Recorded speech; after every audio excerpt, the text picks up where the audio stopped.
Hola mis hermanos, ¿cómo están? Dios les bendiga, qué bueno poder compartir con ustedes en esta hora.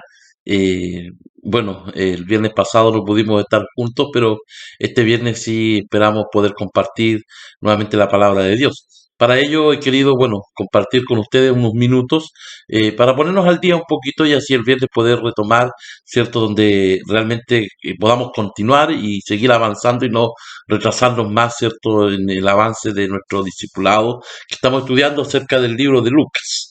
Y bueno, durante este tiempo, como ya la última vez nos reunimos, hicimos un pequeño repaso, vimos, ¿cierto? Algunas, ya hemos avanzado varias lecciones que nos permiten poder conocer un poquito cuáles son los propósitos de Lucas al escribir acerca de la vida de Jesús.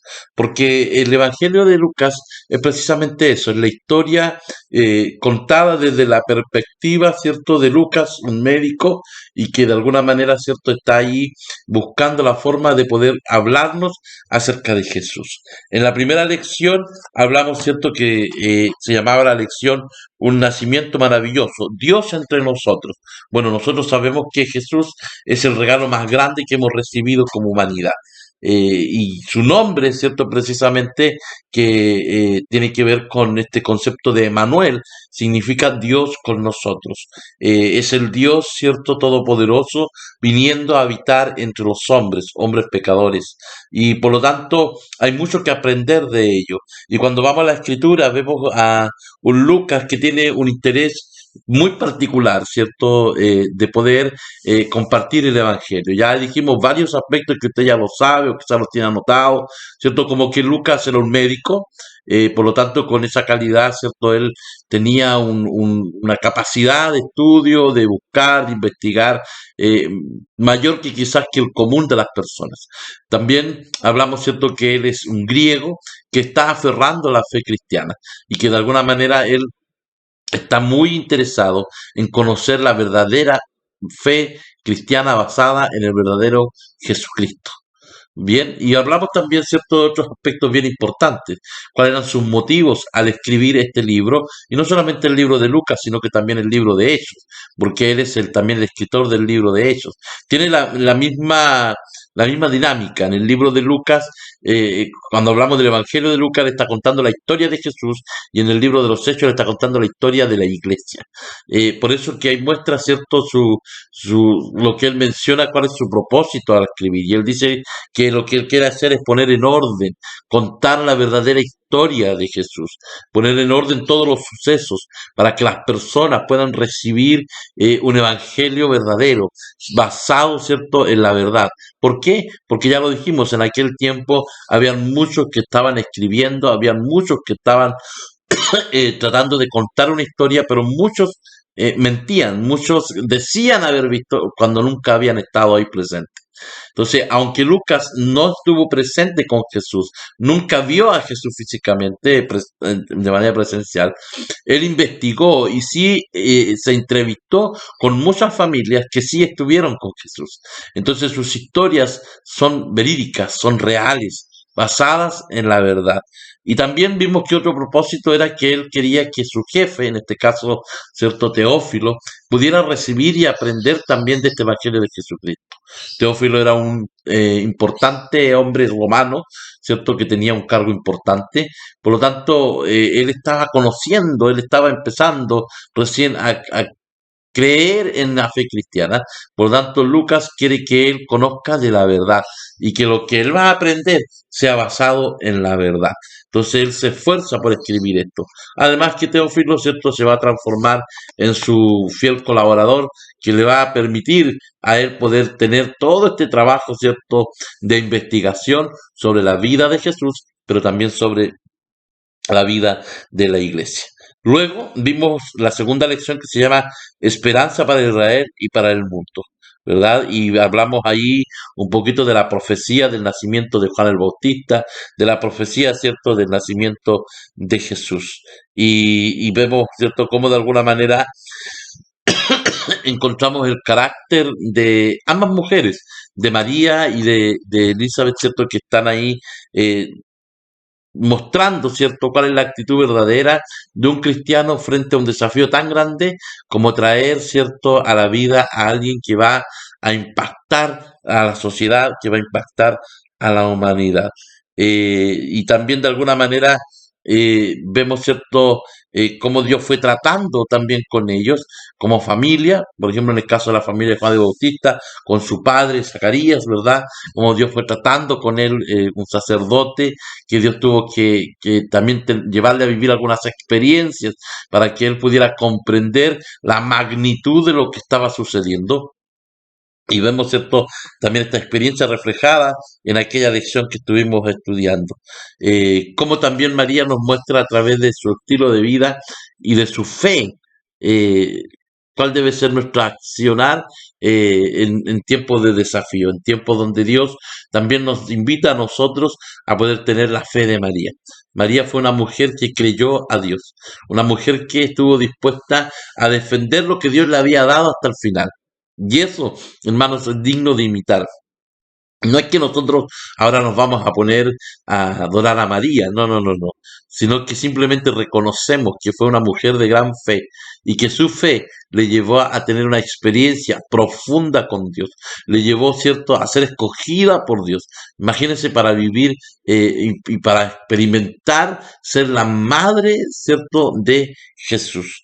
Y vimos ahí también un poquito que las palabras de profecía, ¿cierto?, que venían sobre Jesús, quién sería este Jesús que iban a ser, y nos habla, ¿cierto?, del consejero admirable, Padre eterno, príncipe de paz, el soberano, el salvador, y todos los sinónimos que podamos encontrar acerca de Jesús.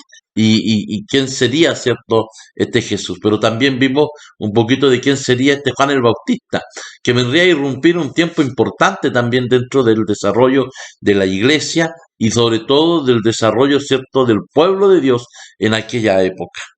Luego en la lección número 3 decía una joven bendecida y bienaventurada, ¿verdad? Y vemos acá dos episodios bien importantes. Uno, el encuentro de María y Elizabeth, ¿cierto? María, madre de Jesús, Elizabeth, madre de Juan el Bautista, y el nacimiento de Juan el Bautista. ¿Por qué es tan importante el nacimiento de Juan el Bautista? Porque Juan el Bautista se va a transformar en el último de los profetas, el último oficio de los profetas. Él viene a irrumpir en medio de un tiempo, dijimos, denominado el tiempo de silencio. El tiempo de silencio es que cuenta la historia que hay aproximadamente unos 400 años donde Dios no mantuvo una revelación activa. ¿Qué significa eso? Dios se revela de dos maneras: activa y pasiva. Y la revelación activa es cuando Dios toma una iniciativa y nos da un sueño, una visión, nos habla directamente. Eso es activa. Pasiva es cuando Dios se deja revelar. Por ejemplo, usted va caminando y de pronto ve un arbolito lleno de pajaritos y usted dice, wow, qué grande es el poder de Dios, cómo Dios creó a esta naturaleza y cómo Dios creó estas aves y cómo Dios las sostiene, las alimenta. Eso que está haciendo usted es revelar a Dios, pero Dios se está dejando revelar a través de su creación. Entonces, en los 400 años de silencio no es que la gente no reconoció a Dios o no vivió cosas religiosas, claro que sí, continuaron los sacrificios, continuaron los cultos, pero Dios guardó silencio de manera activa. Por eso no dice no hay revelación de palabra de Dios en esos 400 años. Por eso nosotros no creemos, por ejemplo, que los libros que nacieron en aquella época sean inspirados por Dios. Al contrario de la Iglesia Católica, que sí los tiene ahí en su Biblia, lo que son conocidos como los libros apócrifos, ¿ya? Entonces, vemos ahí esta importancia que es ese tiempo. ¿Por qué? Porque Juan el Bautista entonces irrumpe después de 400 años de silencio, y él rompe ese silencio y comienza a traer palabra activa, revelada de Dios. Vuelve nuevamente a tomar las profecías de Dios y las vuelve a poner sobre la mesa y dice, hoy esto se está cumpliendo, hoy está viniendo. Cuando ve a Jesús bajar, ¿cierto? Cuando viene el bautismo, él dice, ahí está el cumplimiento. He aquí el Cordero de Dios que quita el pecado del mundo. De Él les estoy hablando, de Él les he estado predicando. Entonces, eso es sumamente importante que lo podamos entender. Y Lucas lo está graficando de tal manera, hermanos, que nos permite poder, pareciera ser transportarnos a ese tiempo y poder estar ahí presentes, sintiendo esa emoción. Me gusta leer Lucas porque Lucas nos transmite emoción, nos transmite pasión por lo que él está haciendo. Y vamos, pareciera ser que ya impregnándonos de todo lo que él está enseñando. Luego vimos en la lección número 4, dice, gloria a Dios en las alturas. Y es donde, ¿cierto? Comenzamos ya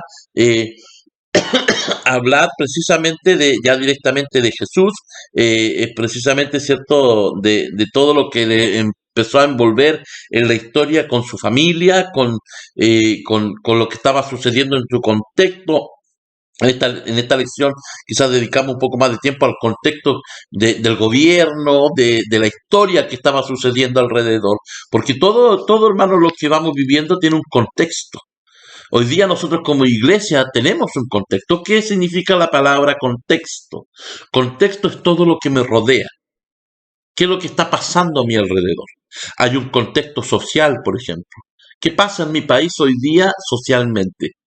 No, la gente está en desacuerdo, hay batallas, hay luchas, hay problemas, hay hambre, hay sed, o sea, todos esos contextos en mi contexto social. ¿Qué pasa en el contexto político? En el contexto de la historia. O sea, ¿qué estoy viviendo en este tiempo? ¿Qué punto de la historia estoy viviendo? Por ejemplo, estamos en medio de una pandemia. Ese es un hito histórico que va a marcar no sé, en 80 años más, 50 años más, los que estudien van a estudiar este hito histórico que marca la historia de la humanidad. Y van a decir, en la pandemia del 2000, ¿me entiendes? Entonces, asimismo también, en la historia de Jesús hay contextos que es importante conocer porque aquellos nos sitúan en la realidad del por qué de alguna manera algunas cosas iban ocurriendo. Nunca olvidemos los contextos, porque a veces leemos de manera así simple y pensamos que tenemos que interpretarlo tal como está. No, no, no. A veces hay que entender un poquito el contexto. Jesús a veces dice cosas, pero lo dice en un contexto. Si yo lo saco de ese contexto, suenan extrañas, suenan raras, pero si yo entiendo qué es lo que él está viviendo en aquel momento, hermanos, por ejemplo, cuando Jesús llega al templo, ¿y qué encontró? ¿Se acuerdan? Vendedores, encontró que todo era un comercio. Y Jesús comenzó a dar vuelta a las mesas, a botar todo, se enojó, comenzó. Si yo lo leo ese pasaje aislado, yo digo, ¿qué le pasa a Jesús? ¿Qué le pasa a Jesús? ¿Cómo se va a comportar de esa manera? Mira, era gente, muchos eran gente pobre que estaba ahí y aprovechaba en ese tiempo de vender sus pequeñas cosas, sus verduras, sus cosas, para poder tener algo. Y en ese contexto yo puedo decir, wow, Jesús pareciera ser que no actuó muy bien. Pero cuando yo estudio el verdadero contexto del por qué Jesús actuó de esa manera, yo digo, wow, cualquiera lo hubiese hecho. Desde el contexto cierto de lo que estaban haciendo realmente, de cómo habían desvirtuado esa fiesta, de cómo habían desvirtuado el propósito de reunirse. Ahí yo entiendo el enojo de Jesús. Entonces, cosas como esas, Lucas también va tratando de enmarcarnos en el contexto histórico para que podamos entender por qué están sucediendo algunas cosas, ¿verdad? También de alguna manera nos confronta con los sentimientos, ¿cierto?, que María va teniendo en lo que ella está viviendo, pero más que nada es una lección que nos quiere dejar ver que Dios también tiene control sobre los contextos históricos, políticos de los tiempos bueno, acá en el caso de Jesús, pero también los tiempos que vivimos. Luego, en la lección número 5 hablamos del crecimiento de un niño perfecto.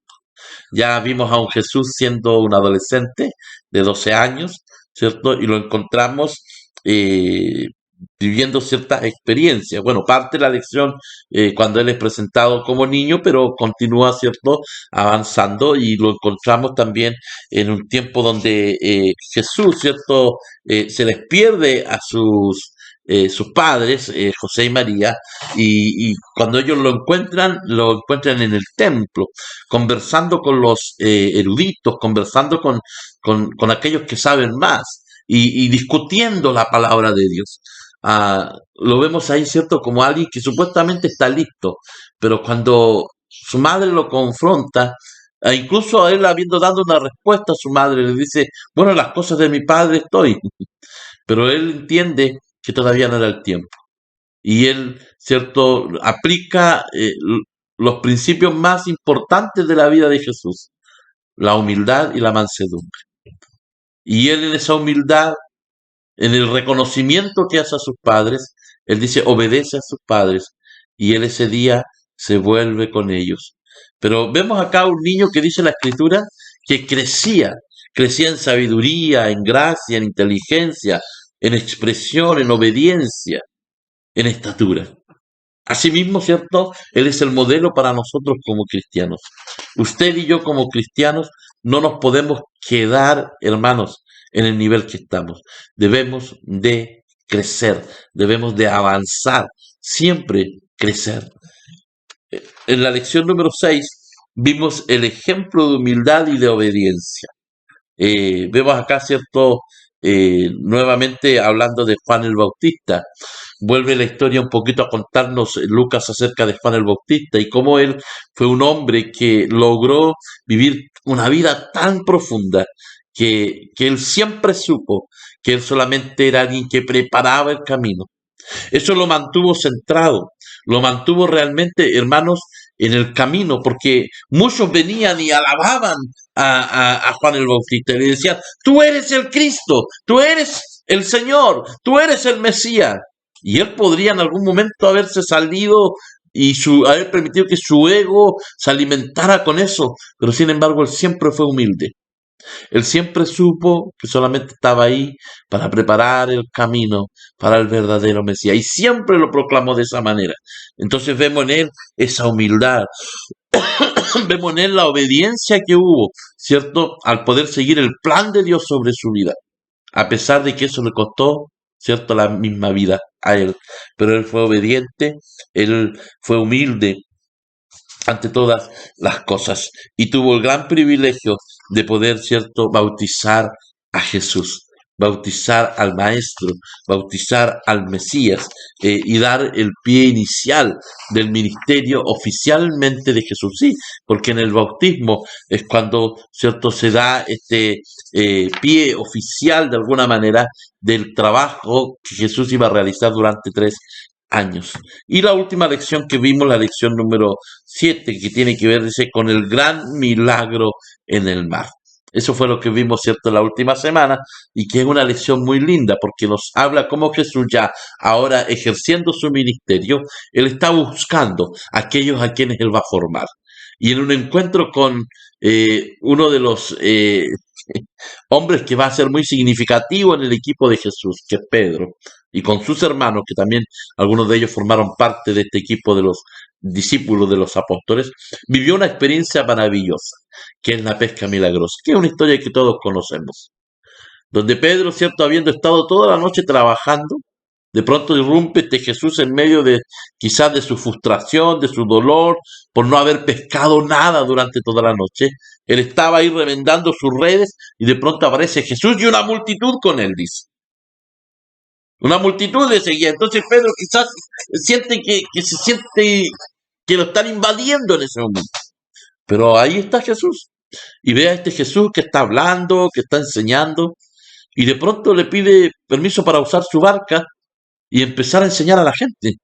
Porque de esa manera, ¿cierto? Jesús se apartó un poco, porque era tanta la gente que lo agolpaba, lo querían tocar, querían estar con él. Entonces Jesús se aparta hacia adentro en la mar un poquito para enseñarles. Y desde la barca comienza a hablarles a las personas. Pero ese mensaje que aparentemente era para las personas, era para Pedro.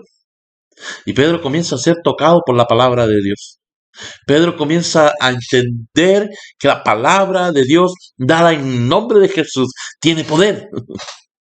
Y de pronto Jesús cambia la conversación y lo confronta a Pedro y le dice, Pedro, vamos, vamos más adentro a tirar la red.